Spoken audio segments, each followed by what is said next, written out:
ओम जयंती मंगला काली भद्रकाली कपालिनी दुर्गा क्षमा शिवा धात्री स्वाहा स्वधा नमस्तुते।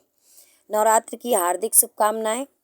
मैं विजयलक्ष्मी गुप्ता सभी दर्शकों का अपने चैनल पर स्वागत करती हूं और उम्मीद करती हूं सभी स्वस्थ होंगे, मस्त होंगे। मुख्य सेविका भर्ती को लेकर के कुछ महत्वपूर्ण बिंदुओं पर चर्चा करेंगे और कुछ बातें रखेंगे जो पुरानी हैं, बीत गई हैं, और कुछ नई बातें जोड़ेंगे जो शायद करनी पड़ सकती हैं।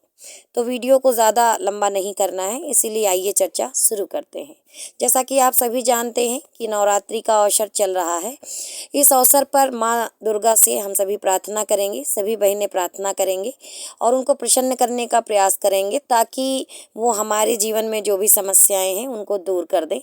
जैसा कि आप सभी जानते हैं कि पिछले वर्ष श्री बागेश्वर धाम जी के बाबा जी ने घोषणा की थी कि अप्रैल मंथ की नवरात्रि में इस भर्ती में पॉजिटिव चीज़ें होंगी, सकारात्मक चीज़ें होंगी। तो तब तो नहीं हुई, लेकिन अब माह भी वही है और अवसर भी नवरात्रि का ही है। और उनके द्वारा बताया गया था कि कुल देवी नाराज हैं। हालांकि कुल देवी की पूजा सबने अपने अपने तरीके से की थी, पूजा अर्चना की थी, जिसके वजह से थर्ड पार्टी के रूप में इंटरवेनर के रूप में जो संघर्षरत लड़कियां हैं वो कोर्ट में गईं, अपनी बात कही और स्टे हट गया। अब सेम वही मौसम है, वही अवसर है और दोबारा से नवरात्रि का त्यौहार आ गया है और हम सब ये उम्मीद लगा के बैठे हैं कि शायद उनकी भविष्यवाणी इस अप्रैल में नवरात्रि में सच होने को है। जल्द ही परीक्षा परिणाम जो अंतिम चयन लिस्ट है वो देखने को मिल सकती है। सभी संघर्षरत लड़कियां जिनको ये परीक्षा परिणाम का इंतज़ार है वो पूरी उम्मीद से हैं, सकारात्मक हैं और उनको पता भी है कि अप्रैल माह में रिजल्ट आ ही जाएगा, क्योंकि बार बार आयोग के चक्कर लगा रही हैं। वहाँ से भी यही बताया जा रहा है कि हम आपके रिजल्ट पे काम कर रहे हैं और जल्द ही आपका रिजल्ट दे भी देंगे। हालांकि उन्होंने कोई निश्चित निर्धारित डेट नहीं बताई है, लेकिन उन्होंने अप्रैल मंथ तक का समय लिया है। अब बात करते हैं मुद्दे की। यदि निर्धारित जो समय आयोग के सम्मानित अधिकारियों द्वारा बताया जाता है उस टाइम पीरियड में रिजल्ट नहीं जारी होता है तो हम लोगों को क्या करना है?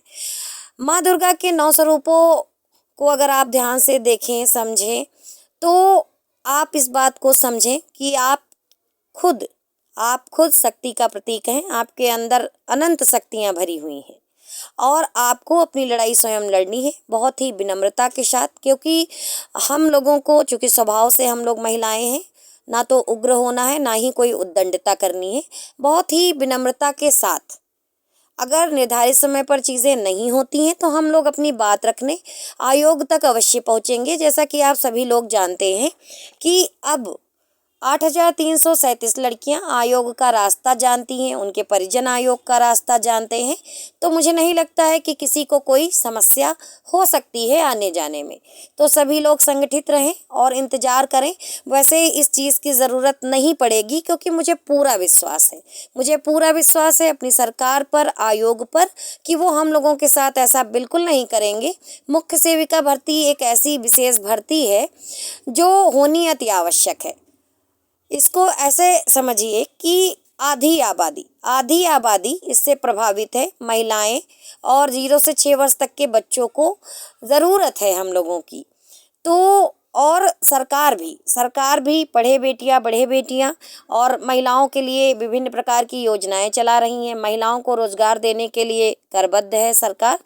तो सरकार भी हमारी इस पीड़ा को समझेगी और जल्द ही हमारा जो रिजल्ट है, जो अभी तक आया नहीं है लेकिन आने वाला है, तो वो आ जाएगा और जो 2567 महिलाएं हैं वो रोजगार प्राप्त कर लेंगी। माँ दुर्गा के 9 स्वरूप राक्षसों पिशाचों का विनाश करने के लिए होते हैं और हमारी मुख्य सेविका भर्ती में भी कुछ ऐसा ही है। हमारी मुख्य सेविका भर्ती में शुरू से लेके अब तक कुछ अराजक तत्व लगे रहे कि कैसे करके ये भर्ती कोर्ट में फंसी रहे, कैसे करके ये भर्ती रद्द हो जाए। तो माँ दुर्गा से हम सभी संघर्षरत बहनें प्रार्थना करते हैं कि वो हमारी पीड़ा को सुने और मैं माँ दुर्गा से निवेदन करती हूँ, प्रार्थना करती हूँ कि वो जल्द से जल्द इन अराजक तत्वों का नाश करें और हम लोगों का जो मार्ग है वो प्रशस्त करें, हम लोगों को उन्नति दें, प्रगति दें।